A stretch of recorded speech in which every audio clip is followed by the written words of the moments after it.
Assalamualaikum warahmatullahi wabarakatuh. Yang saya hormati guru-guru saya, senior dan juga teman sejawat, serta kepada panitia yang telah memberikan kesempatan kepada saya untuk presentasi tentang kasus saya, yaitu IFP segmen posterior.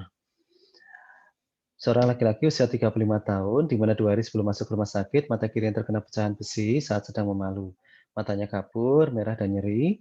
Kemudian pasien ini mendapatkan pengobatan dari dokter mata setempat berupa tetes mata dan tablet, tetapi karena tidak membaik, kemudian pasien ini dirujuk ke rumah sakit mata Dr. Yap.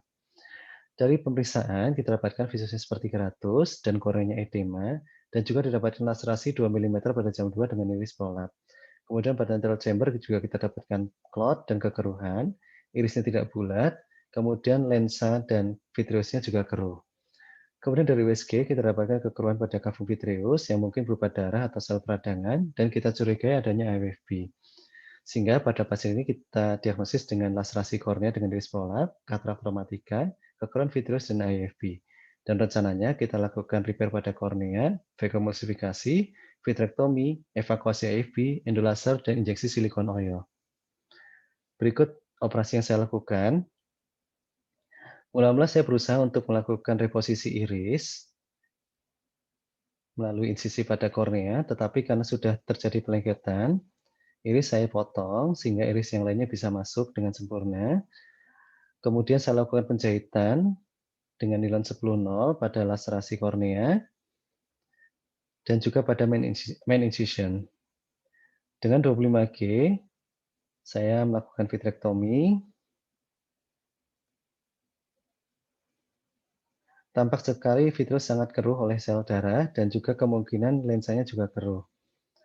Sehingga pada pasien ini saya putuskan untuk melakukan vacuumemulsifikasi melalui insisi kornea yang saya buat sebelumnya. Kita lakukan kapsulotomi dan juga aspirasi pada lensa.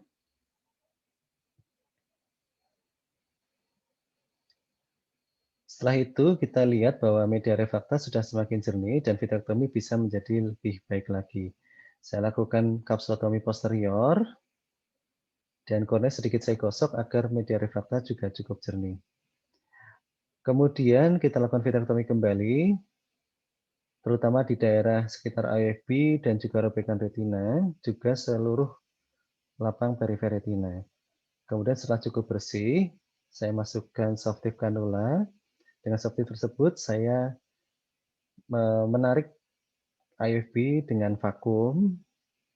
Secara perlahan-lahan kita tarik ke atas, ke anterior. Dan setelah sampai di anterior, kemudian dengan forceps Kilman, kita jepit IFB tersebut secara perlahan-lahan agar jangan sampai lepas kembali. Dan kita tarik melalui insisi kornea yang sudah saya lebarkan sebelumnya secara perlahan-lahan. Kemudian insisi kornea kita jahit sampai rapat. Dan saya lakukan vitrektomi inferior. Kemudian saya lanjutkan vitrektomi dan induksi PVD. Tampak induksi PVD tidak terlalu sulit untuk dilakukan, sehingga saya bisa melakukan vitrektomi dengan sebersih mungkin.